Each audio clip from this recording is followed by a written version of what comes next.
So it seems like the current popular thing to do is not just to talk about, but accuse athletes of being on PEDs. So to me, this whole PED thing is getting out of hand. When you look at the WADA prohibited substance list, it seems like everything on the planet is banned or has some banned substance in it.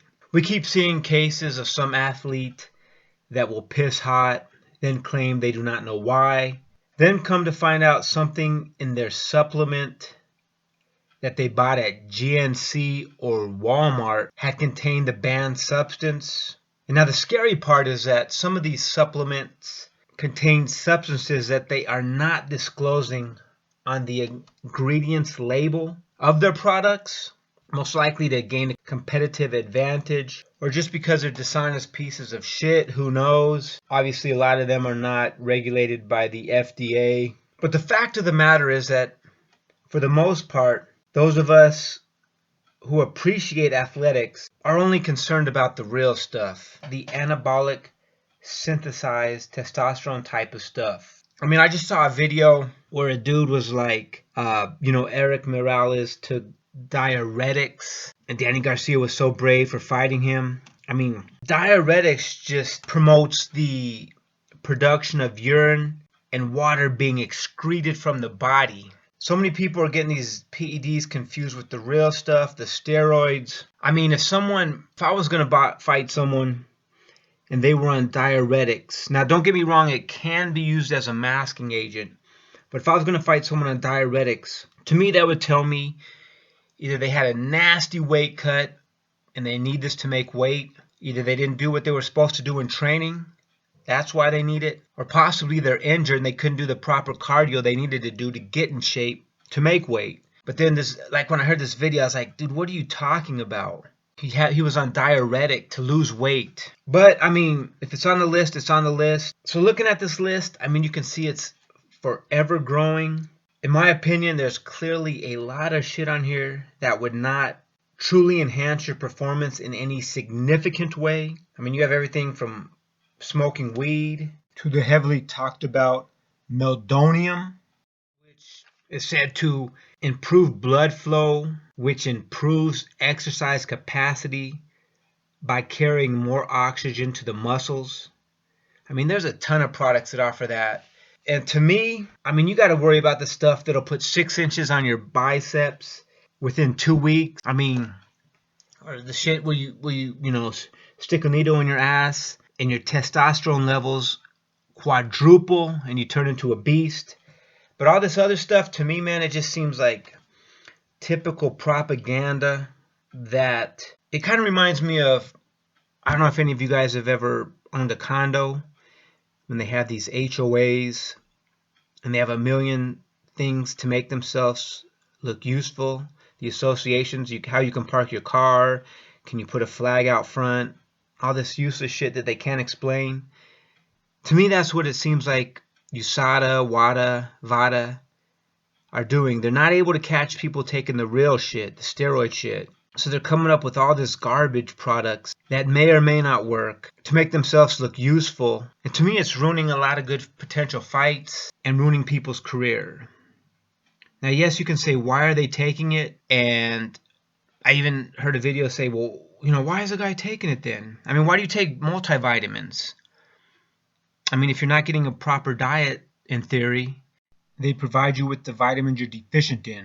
When you're dehydrated, why do you drink Gatorade?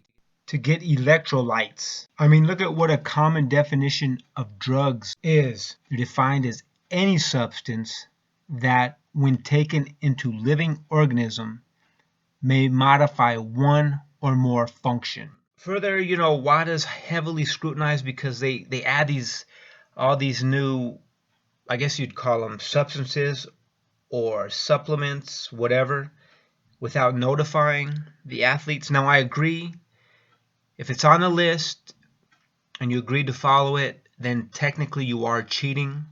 And you should, I guess, daily look at the list to see if there's anything new. But to me, it just seems like complete bullshit. So, I mean, just talking about the juice or the super juice.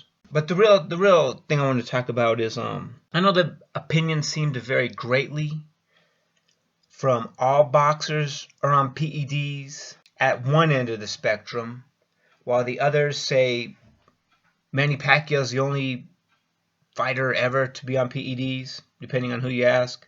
But I'll probably maybe talk about that in a different video. Anyway, from what we know, for the most part, around 1931, Adolf Buchanan was able to extract androsterone from urine, which led to the scientist Ruzicka being able to create the first batch synthetic testosterone in 1935. Then in 1939, Ruzicka and Buchanan won the Nobel Peace Prize in Chemistry. So obviously, their juice was the real deal. Then by the late 1930s to 1940s, steroid use was considered common. Athletes from the former Soviet Union or USSR, however you want to look at it, started heavily using testosterone, which is why their athletes, wrestlers in particular, started dominating the sport. Then in 1958, Dr. John Ziegler from the US Olympics started injecting D-ball into American athletes. And from there, the Germans got a hold of it and started using it, and their performance increased. I mean, we even hear like during World War II, soldiers were injecting themselves with synthetic testosterone to increase their size, strength, and endurance. However, once athletes started taking it, it just blew up. Then obviously in 1975, injecting testosterone into your system was banned by the Olympics. So today, people are saying the use of PEDs is a huge problem in boxing, while others saying it's just overhyped and a popular topic of conversation. I mean, everyone seems to be so skeptical. Anytime someone reaches a certain level of success, they're on PEDs. I mean, I was just like, look at this picture. Here's a picture of George Hackerschmidt. And this guy was born in 1878 and is the first ever world heavyweight wrestling champion.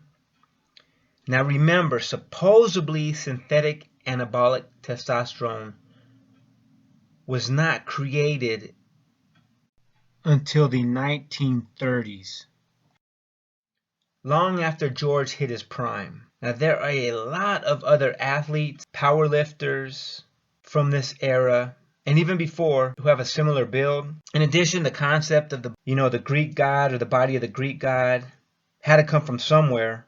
Or even when you see pictures of African warriors, you see photos of people who most likely, if they lived today, would be accused of being on steroids or PEDs. Yet in theory, this was far before the documented creation of synthetic testosterone. Now there are rumors that athletes or warriors would eat animal testicles before competition or war. Most likely they knew what testosterone was, and they were trying to get the hormone in their bodies. Obviously this is, I don't know, a wives' tale, whatever you call it, from way back in the day. So no one probably knows for sure the true history of anabolic or synthesized testosterone.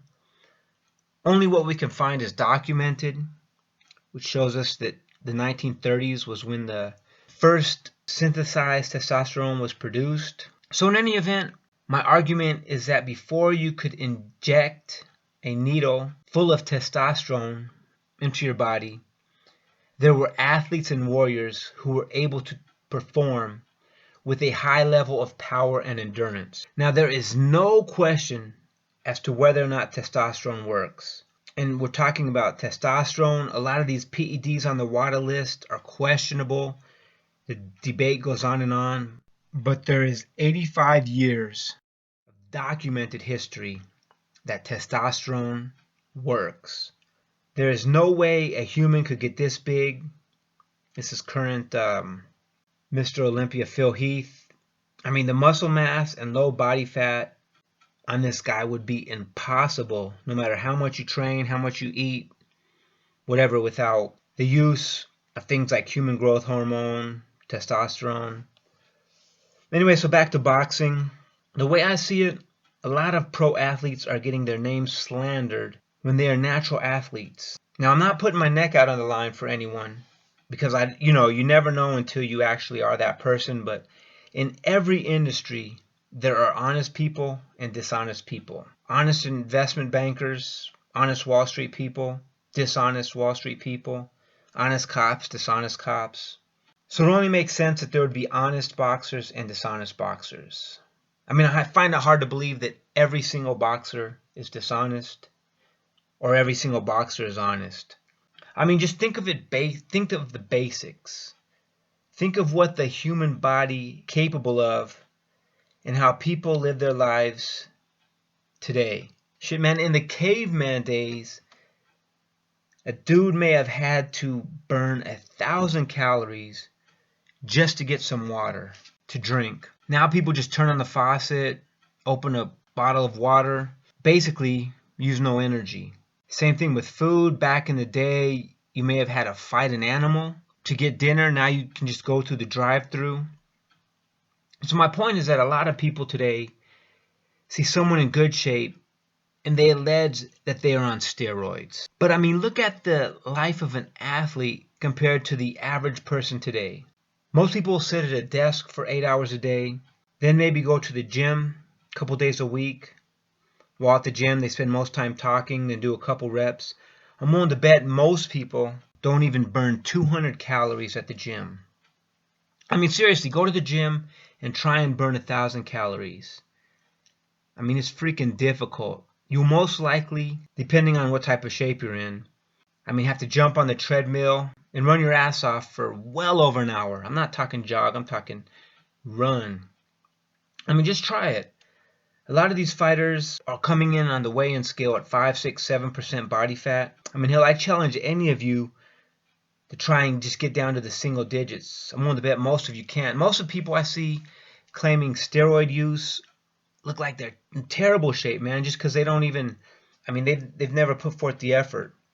So when someone's in decent shape or something, they say, oh, steroids, whatever. I mean, so obviously a lot of these athletes are able to do extraordinary things because they have put in the work, not because they're on the juice. And furthermore, like we just said, this whole juice debate is deceptive as hell, especially with the lengthy prohibited list of banned substances that most likely will not increase your performance, or it's very marginal, if any, performance enhancement. I mean, like we just explained, diuretics are on there. They're used to cut weight, which is cheating, I guess, but it's not going to turn you into this monster where you can just run through people, like some of these videos I'm seeing are alleging. Now, don't get me wrong, if they're used for a masking agent, that's completely different. That means they probably are taking some of this other stuff. But for the most part, they're used to cut weight because the fighter either had a bad camp, did something wrong, is having a real bad cut. So, like I said, is that cheating? Most definitely. But it seems like everyone believes that when you get caught with one of these substances on this PED list, it's steroids. And like I said, there's almost 100 years of evidence that steroids works. I mean, it turns you into a monster. This other stuff, according to a lot of people, is up for debate. I mean, it's obvious a lot of this stuff doesn't give you the same advantages as injecting testosterone into your system. I mean, a lot of this stuff on the list just looks like complete bullshit. We all know what gives you the huge advantage and what doesn't. Again, to me, this USADA, WADA VADA, and other agencies are not able to catch people who are doing the real testosterone. So to me, they keep expanding the list and keep busting people for stuff that gives them a minimal advantage, if any. And you can make the argument, but I mean, do you really want fights to get canceled over stuff that may or may not be working? And if it does, it's minimal. And stuff that, you go to GNC, you take it, and then you piss hot. You just think you're getting regular protein or creatine, and then all of a sudden that week, it shows up on the WADA ban list. They just keep adding these things to make themselves look useful. But how many fighters are truly getting caught on true PEDs? How many boxers are really cheating? In my opinion, probably the exact same percentage of Wall Streeters who cheat, same percentage of cops that are dirty. I mean, there's good people and bad people. I mean, this belief that every boxer is on PEDs makes no sense to me. There's a percentage that cheat. I mean, now with the expanded list, the ever-expanding PED list, we're seeing more and more people get caught. But it's not with the real stuff, man, the stuff that gives you a huge competitive advantage. It's with all this other stuff that, I mean, you can see one thing on the list and read a description of what it does, and then you can find 10 other things that do the exact same thing, but they're not on the list, that you can buy at GNC. So to me, it's just, these agencies should be put in place to catch the true cheaters. Again, it looks like most people who do the accusing are people who don't even exercise themselves when you see them. And then when you hear them talk about the actual substances that a lot of these people are getting caught with, I mean, they're speaking of these substances like their testosterone or human growth hormone. When, like we said, a diuretic, I mean, it helps you excrete the liquid out of your body so you lose weight. It doesn't turn you into a killer. It's impossible. If anything, it gives you the person taking it a disadvantage in a fight. I mean, they're depleted of liquid. So anyway, my biggest complaint or concern is that it seems like a lot of people are assuming that PED or these performance enhancing drugs that are found on the, say for example, WADA prohibited list are testosterone or as dangerous as human growth hormone or testosterone, which just isn't the case. And to me it appears that just like in all governmental, not that these are governmental, but in all governmental regulatory agencies, they're trying to make themselves look busy when they're actually not performing a service. I mean, do you guys really think fights should be canceled? A fighter should have his name associated with PEDs for some of these substances on here. I mean, we all know which ones are the dangerous ones. And people should be suspended for that. But should people be suspended for 1 or 2 years for smoking weed, for example? Anyway, so that's just my thought. Kind of want to hear what your guys' take on it. I've heard pretty much it seems like from what I'm hearing is anything on there is considered lethal and dangerous, and fighters should be suspended. But I'm just questioning whether or not you guys are actually trying to hold accountable these agencies to make sure that the substances on there are truly dangerous. And if you think fighters should be suspended for each and every item on the prohibited list, or if you think some of them provide no danger to either the fighter taking the substance or the opponent of the fighter that's taking the substance. Anyways, just my thoughts. Wanted to see how what you guys' take was on the ever-growing list of prohibited substances. Take care and have a good evening.